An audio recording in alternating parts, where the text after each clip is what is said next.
the Opposition National Unity Platform Party. Very warm welcome to the program. Gentlemen, a very good morning. Thank you. We come on the backdrop of what is no doubt a very somber morning. The blanket of grief is still very heavily weighing upon us here. And of course, as you just saw, some of our colleagues are preparing to set off to Chegego, where the late Edward Muhamza will be laid to rest. Just outside here, some of us are gathering to be able to depart. Before we delve into the politics at play within the region, I would love to give you an opportunity to give your thoughts on Edward Muhamza and how you could have known him. Tabalanga. Good morning, Chris, and good morning, viewers. Chris, a very young man, very young, at that age, 31, 32, extremely young. I first met Muhamza, I think last year. He was doing a story about the university politics, and we met at the Orthodox Church, Namungona. I had gone to do another story with another honorable there, and then he called me and said, if you're around, we can meet and have a conversation about university politics. I was, of course, extremely very respectable, humble, and a man who knew what he was doing. And it's very sad that at such a tender age, he leaves us. But of course, this is where all of us are going. The situations differ. I may go differently. Waiswa might go in another way, but still, we thank God for his life. We thank his parents for giving us Eddie, and we pray that his soul rests in eternal peace. Thank you very much. Waiswa. Wow, it was indeed a very sad day for us at the National Unity Platform, and I believe the country at large. Muhamza was a familiar face to all those who care to listen to substance, especially news and reporting. I had interacted with him. I have tried to look for an interview that I had with him. I've still failed to get one. But he still interviewed our leader at the time of a lot of mayhem. He has been a honest person to his profession. He has been honest to his profession. He has always posed the questions that are very difficult to pose to power. I remember vividly when he tasked General Kahinda Otafili on his position, and it was not a very good morning. It was not a good interview for the minister, but he was professional. His demeanor, even after the reply of the minister, really was that of pedigree in the professionalism of journalism. So he has been akin to his profession. That is why even the accident that we are all talking about, he was rushing to put in some assignment of work at the university, still on journalism. So he really wanted to be the finest of his profession. Okay. I would only say that we have a challenge, speaking about the accident in a minute, of our road infrastructure. Yeah. Our road infrastructure is not commensurate to the now times with even the vehicles that we drive. If you look at the entire express highway deeper, it has had lots and lots of accidents. There's another media person, the owner of Galaxy FM. There are some two ladies, young girls of Watoto Miracle Church, and there have been other many scores. If I tell you government vehicles that have had to roll on that vehicle, including, I think, the son of General Kahinda Otafili, just a few days back. It speaks to the road. Most expensive road. It has no lights. It has no. It lacks the complete form of what it is supposed to be to guide the drivers. And then I also wanted to tell Ugandans, this is a slippery road. It is not a good road. in terms when it has rained. So it is easy for a vehicle to swerve off, and it has a lot of those bends. So looking at the car our brother was driving, Edwin, and its power on that express highway, it is also something we must discuss, because the road was not done well. Then we need to discuss the power, the type of vehicles that are supposed to run on our express highway, given the way it was done. I think that was important. And also, it should be upon government to think about the infrastructure development that is desired. That Entebbe road has about more 4 roads which can assist in management of traffic. Look at the one of Nakauka to Chisubi. Look at the one, this one of Sisa, the one that passes Chitende. You also have a stadium there that cannot host international matches because of infrastructure. So I think these accidents should also inform us more on how to improve our infrastructure, especially the road infrastructure. It is an appalling situation, and accidents will always be. Thank you. All right, But thank you. so sad. Yeah, very sad indeed. May the soul of Edward Muhamza rest in eternal peace. And of course, we continue to pray for the close friends and the family for God's grace to be abound. Let's now return to the business of discussing our Kickstarter politics at play within the region. There's a lot that is going on. Earlier, I was speaking with my colleague Priscilla Regina Naloga about the mayhem in Kenya in light of the protests that are being led by the Azimio League, led by Raila Odinga. The cost of living is, according to Kenyans, something they cannot bear, and the government of William Ruto ought to be able to do something about that in order for them to be comfortable. Though that has a spillover effect on Uganda, because many times what happens there can affect our own economics here. How it will play out remains to be seen, but the politics of the day mean that regional leaders should be out and about to be able to do their work to address some of the concerns that we are grappling with. Let me first begin by asking Waiswa Mufumbiro, the deputy spokesperson of the National Unity Platform, about his take on what is happening within the region and whether we are sitting on a tinderbox. If you look at the politics of Kenya, first of all, where we are now was expected. I think only Raila took time to have the onslaught. And what he did is that he went back to the people. His leaders at the time had started, all his coalition, the Azimio coalition, had started falling apart at the helm of the leadership. The leaders were quickly getting back to their old custom of political negotiation. And they all had started rushing to Ruto's State House to negotiate how they were going to work in government. You saw for the first time, surprisingly so, that there were members of the Orange Democratic Movement that crossed, especially I think including a Deputy Secretary General, former members of Senate, and they were all crossing in that political negotiation of how do you negotiate and have power.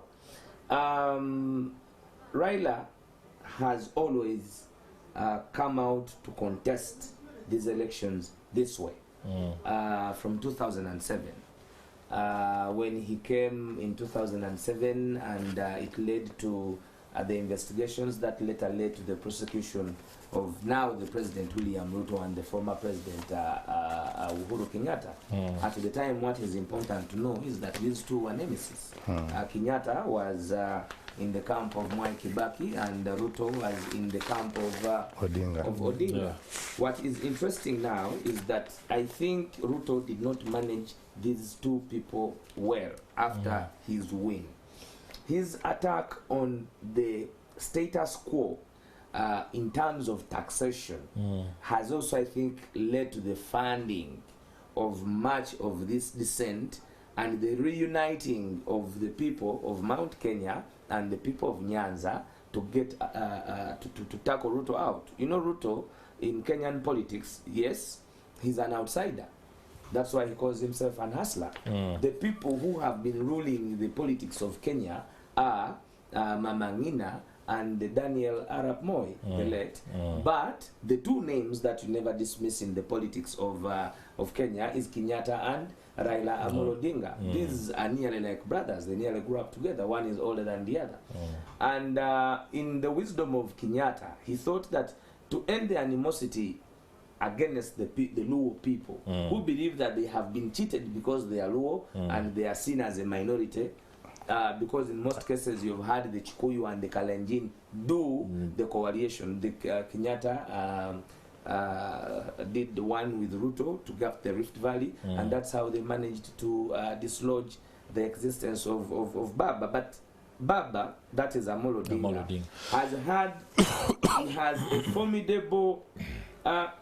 he has a formidable support. He has people who are madly in love with him. Whether he says what, if he tells them to jump, they will jump. There are those that have taken him. Baba is an institution. It is an estate.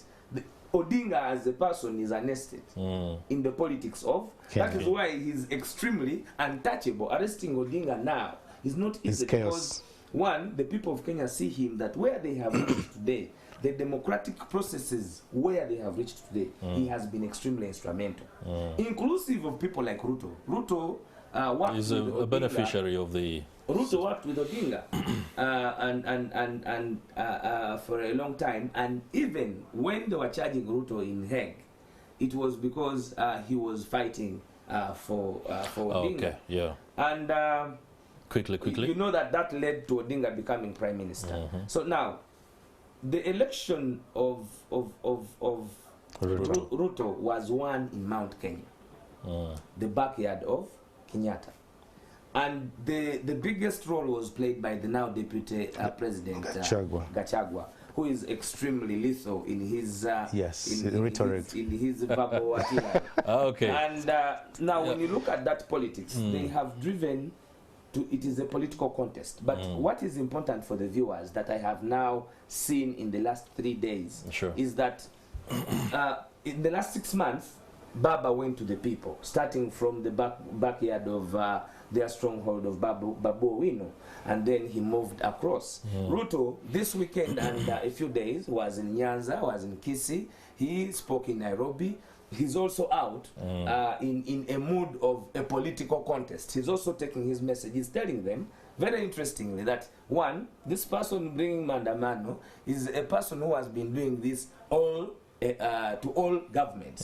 This is what I told you before. Right. I told him I will defeat him early in the morning. We defeated him, and now he has resorted, because the point as Raila is talking about is the cost of living. He's also speaking about information by a whistleblower to open the server, which he insists that he won the election. So for me, the Kenyan politics will definitely affect Uganda. Why? We shall discuss the nitty-gritty of the how a little bit later, but allow me bring in Mr. Jonathan Tabalanga, especially in light of what you say. The place of Raila Odinga in Kenya's politics is unavoidably huge, and that sometimes he could be a politician taking advantage of that. You can shine on that, but most importantly, what's your take before we can go into the nitty-gritty? First of all, the hustler, as you call him, Ruto, when he was campaigning, he portrayed himself as a man of the people. And after winning, barely 2 or 3 months later, he removed the subsidies on ugali, which is posho, and then, of course, fuel, which is very important for the survival of the common man in Kenya. And then also, I think April 1st, he has announced that the price of electricity is going up. And for the common Kenyan, how do I survive if I'm a Kenyan on the street? Now, what Odinga is doing, of course, he knows that it is a challenge for him. Ruto is also very smart, and he knows how to use the state. And of course, I think he has gotten Kome, who is the chief of police in his camp, and is threatening Kenyans. But of course, Odinga says it is going to be. Now, he has used language that might be looked at as a little bit hawkish. Yeah, I know. To say threatening is, and the of course, president. And of course, one of... no, let's talk about Kome. Okay, Kome. Kome is the IGP. Yeah, And also, I want to agree with Mr. Waiswa that the deputy president, he has not done justice to his boss by the kind of rhetoric is dishing out all the time, and is attacking. Odinga loves people who attack him. He has been. So he's playing into Odinga's trap. Yes, and Odinga is telling the people that you see the kind of people you elected into leadership. And of course, we forget one thing: when they came to power, Ruto and Gachagua, they started dismantling the estate of Kenyatta, and Kenyatta has not moved away from Kenyan politics as well. We know that he's very strong, he has roots, and he has a lot of money, and he can fight. And now Odinga is now his friend, and they're fighting together because Gachagua, in one of the statements, he said that Kenya has done so much for Odinga, Kenya has done so much for Kenyatta, and therefore they should not be the ones fighting the government and trying to destroy it. So for me, I think as much as we talk about inflation and the Kenyan shilling plunging, there are a number of issues that are political. And of course, nobody, like Waiswa said, you cannot really disregard Odinga's strength in Kenya. He has a very big following, and his supporters are the most fiercest in Kenya. The guy is from Nyanza. So for me, I think combining what is going on the table at home and with the politics, it adds more fuel to the situation. And I think Ruto, the only thing he has to do is, of course, one of the conditions which I think is not going to happen, Odinga is demanding that Ruto resigns. Which of course, that is very unlikely. The man is to go to State House. Yes. That is very unlikely to happen. But of course, Raila Odinga's claim to the fact that he is the legitimate president who won the election and it was stolen from him, or the election was stolen from the people, will continue to go on and on. But Kenya is a country that must not descend in any kind of violence. Of course, in 2007, what happened was very catastrophic, and if anything like that is to happen again, then of course the region does suffer. But when you look at it from the Ugandan point of view, is it about time that President Yoweri Museveni comes out as the leader to be able to advise? But is he trusted in Kenya? Have you seen how people have responded to anything Ugandan in Kenya? Give us that perspective. So, first of all, Kenya is a different democracy. Kenya does not play the games we play in this country. Kenya, the police can be... We'll take us through. Kenya can be... The Kenyan people can put the police at task, and they don't actually. The police is supposed to protect them. The constitution is very clear. Now, actually, for me, I think if the president... Our president went to Kenya to be a peace maker. The question is, how do Kenyans feel about him? Intervening. No, how do they feel about him? Because you see, when you go to negotiations, there must be trust. The person who is coming to mediate must be trusted by both parties. Now, the question is, would they trust this man, the one you're talking about? So these are things that you don't joke about. Negotiations can descend into chaos and actually make a relatively bad situation worse. So for me... Waiswa, should Kenya be left to settle their issues politically? And then, of course, this all happens within the context of the East African community and exactly what kind of push President Yoweri Museveni has wanted. And when such a challenge appears in the region, it's about time that that narrative is driven home.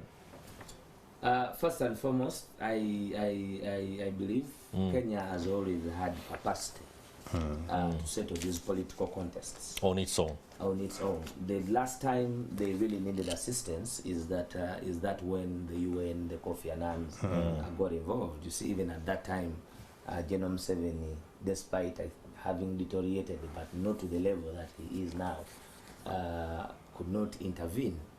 in this very election, he is one of those that are on the pedestal of confusing that election. They believe in Kenya that General Museveni funded William Ruto. They believe that his machinery was at play in Kenya. Secondly, you know very well the actions and words of his son towards the people of Kenya. So it will be very difficult for Uganda and General Museveni, though he would really, really love to be somewhere and try to posture with negotiation. I don't think he can be of any good remedy to what is in Kenya, despite the fact that there will be an overflow of effect to the people of Uganda.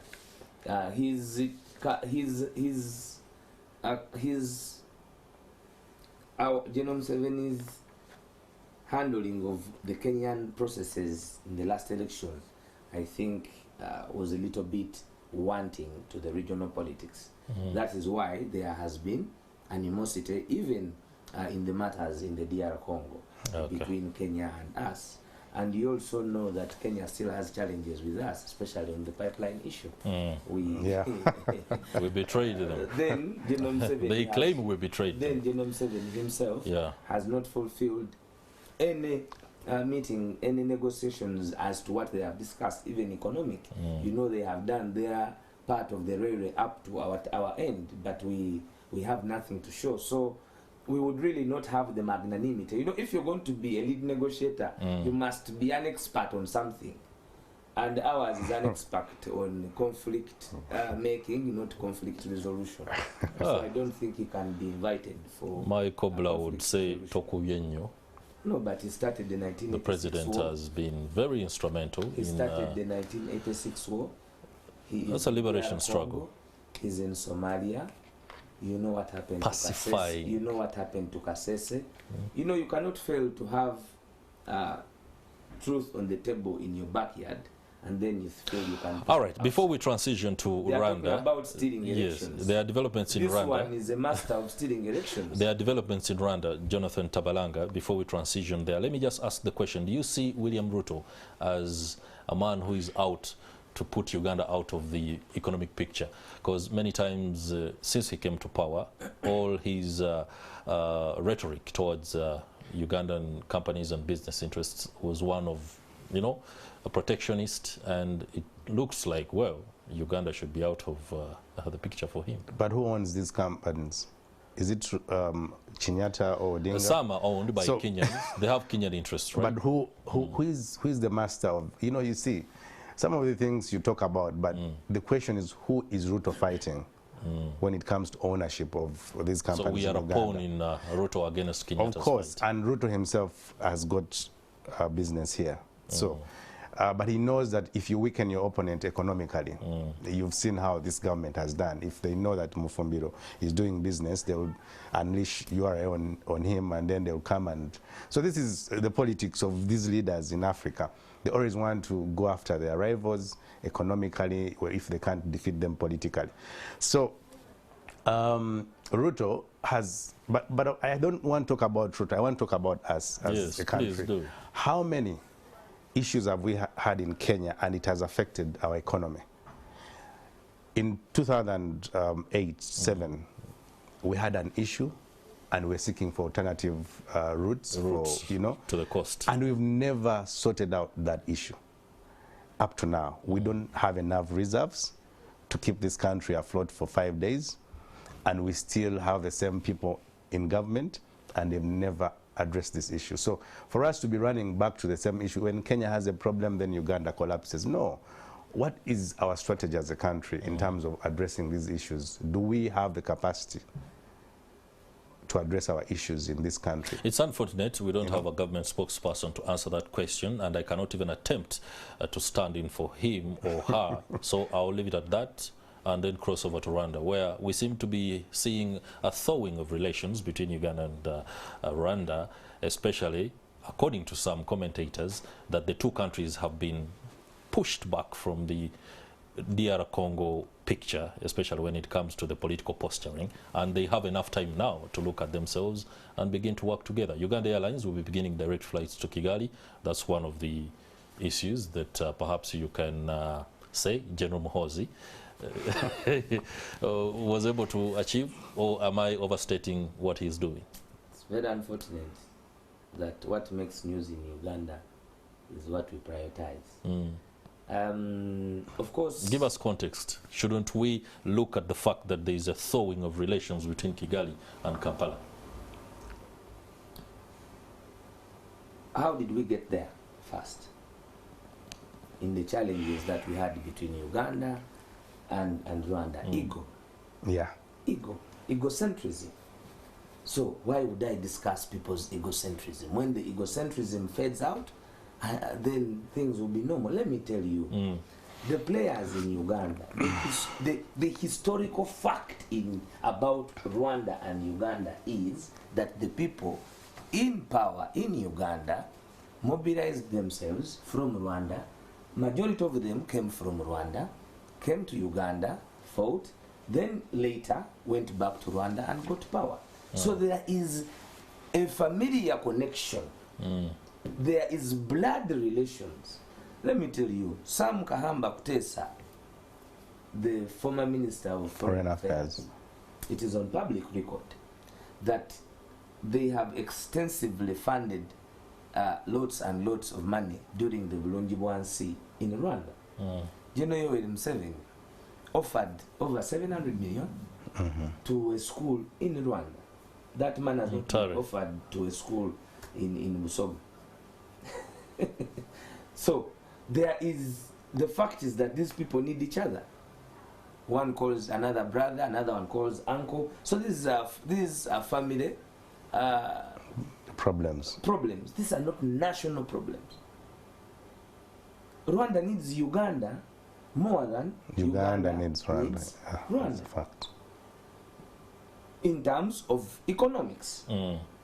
Yes, I can tell the country that Rwanda is moving faster in development. They are going somewhere rather than where we are going. That is why there was always that joke that the resources of Uganda, they are taken to develop Rwanda.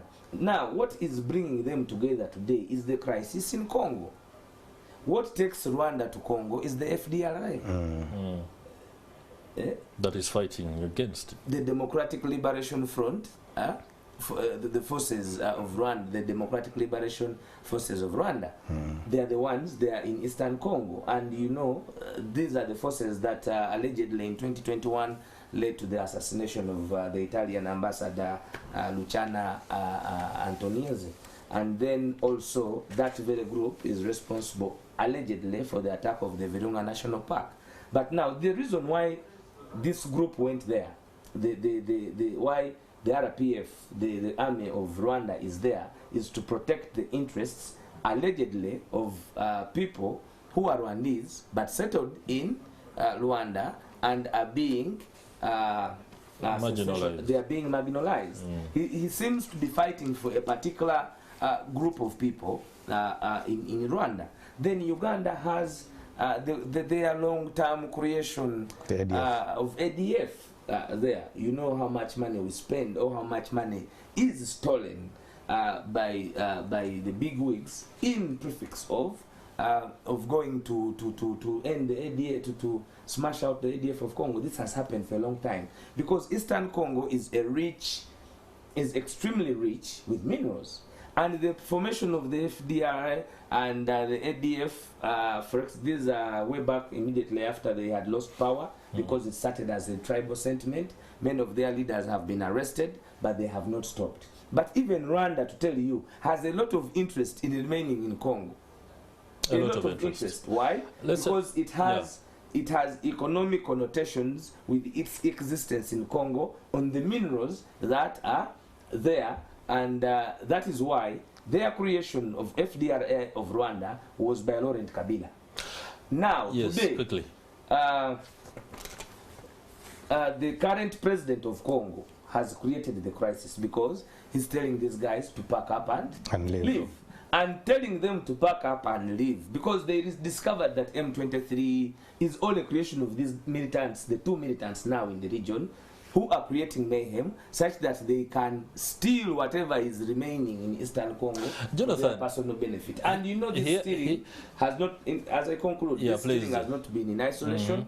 You remember the timber saga, you know the gold saga. Uganda, as we speak today, is responsible for about $10 billion as reparation and remedy to Congo. This money we are paying. We have still spent lots of money on a project of roads that ended up today. We have not been given accountability. So Rwanda needs Uganda now. Time is not our best ally. Let me allow Jonathan Tabalanga do a quick wrap of this. And of course, it's a diplomatic tinderbox within the region. We cannot run away from the causation effect narrative and the nexus here. Whatever happens, whether it's egocentrism or between two people who are unable to settle their differences, but fundamentally understand that they are bound together by blood relation, is something that can be discussed a little more at another point in time. But for now, what you see, is it something that could offer some sort of leeway for economic progress? Well, just like my brother here said, Rwanda needs Uganda more than Uganda needs Rwanda. If you remember the border crisis when the border was shut by Rwanda, of course we know what happened in Rwanda. The economy almost collapsed because you see, Uganda is the conduit for the goods coming from the coast to Rwanda. But of course we also miss out because we need that Rwandan route to Eastern DRC. We always use it a lot. But I mean, if you look at President Kagame and his issue, the Banyamulenge and now FDLR, and also the M23, which of course the Congolese accuse Kagame of creating. And then of course Kagame saying that for us as a country we need to defend ourselves against the Hutu. They call them the Hutu genociders. You remember 1994 when they flee to Congo. But of course Congo, as my brother says, is Eastern DRC, $21 trillion worth of minerals. You cannot dispute the fact that people they want to cause conflict in DRC so that they can partake of these minerals. That is a fact. We can argue and argue, but when you have that region not peaceful, then it means you can go and pick what you want and come back undeterred. Okay, gentlemen, many thanks. I'm afraid today time is not our very best ally. We've had to pump up a little bit of so much that we ought to discuss, but another day will always give us an opportunity. I would like to thank you very much for your warm thoughts, especially with regard to Edward Muhamza, who is now late, and for your sentiments on God's grace upon his family, and of course other staff as Nation Media Group. That will do it for the Kickstarter discussion. Of course, it will continue online, and of course you can share your views on what you think it will be shaping regional politics in light of events in Kenya, Rwanda, Democratic Republic of Congo, and as it is appearing increasingly in Somalia. That will do it for now. Priscilla Regina Naloga shall be at hand to take us through what the new curriculum seeks to address with regard to A-level education in the country. That is coming up right after the break.